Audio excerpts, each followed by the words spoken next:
Act first.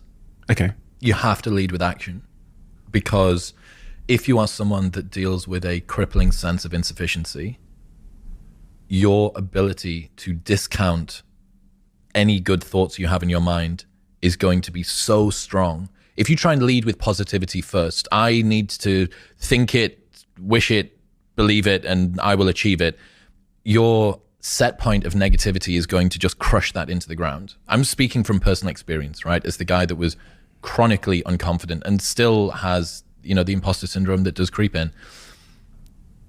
You have to start with action. It needs to be, okay, what would have had to have happened in a week's time for me to look back on that week and find pride in myself? Pride's seen as something that you should be ashamed of. It's one of the 7 deadly sins. But David Goggins, I did an episode with him a couple of months ago. We could put it in the show notes if people are interested. And he said pride is something that everybody misses, that having pride in your name, your performance, the way that you show up for other people is something that you can do.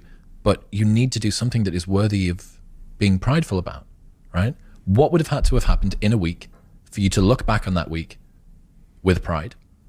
Okay, maybe stop breaking promises to yourself. When you say, I'm going to wake up tomorrow at 7 a.m., and when the option comes to hit the snooze button, don't do it.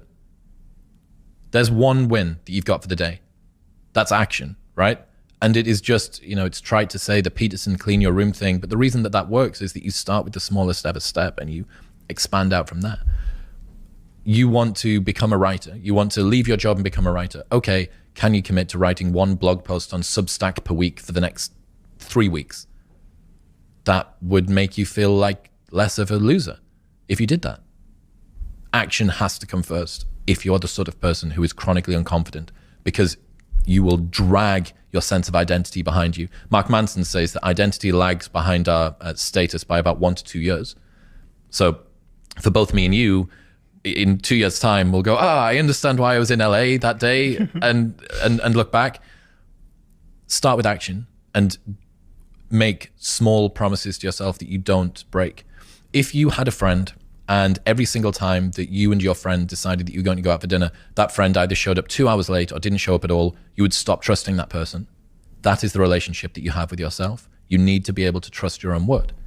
And a lot of us don't, because life is very convenient and it is easy for people to not stick to the promises that they set themselves, because our ability to be idealistic is always going to outstrip reality's ability to deliver that to us.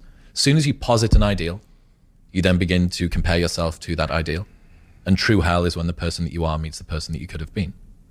Sometimes I ponder how, you've probably seen this in your own life, I'm sure you have, where you'll have a friend in your life. I've got a couple of friends back home who I've tried to help in some way, maybe give some advice when they're struggling in their hardest times, and the advice has been ineffective. And then you've got another friend who will just need one idea. They'll be listening to your podcast and one idea will be the seed that changes their life.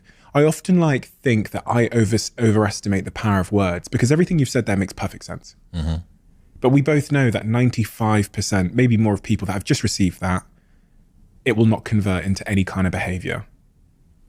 Habits are hard to break, man. And the habit of not doing things is unbelievably difficult to get past. It's one of the problems with anyone that listens to your show or my show. You will love being cerebral, right? You will love the idea that I can use cognitive horsepower to just get myself out of problems. And there is a case of learning as masturbation, right? And believing that learning about something is the same as enacting it, and it's not. That's why it has to be action first. A quote from one of my friends that he uses when he's thinking about a concept is, does this grow corn? Basically, is it useful? Tell me how I can use this in my life. Does it grow fucking corn, right? It's this beautiful sounding concept, cognitive bias that helps me understand the way that my brain works and my relationship with everybody else. How do I use that in my life? Give me something to apply it to. And that's why with the confidence thing, choose promises that you will never break to yourself. I'm going to get up on time for the next month. I'm not going to hit the snooze button. If you do that and you look back in a month and you go, oh my God, that's the first time I've done that in forever, maybe. That's a big win. And you can do the James Clear thing. We'll write it on a board. We'll track it, what gets like measured, et cetera, et cetera. But the main thing is just keep promises to yourself.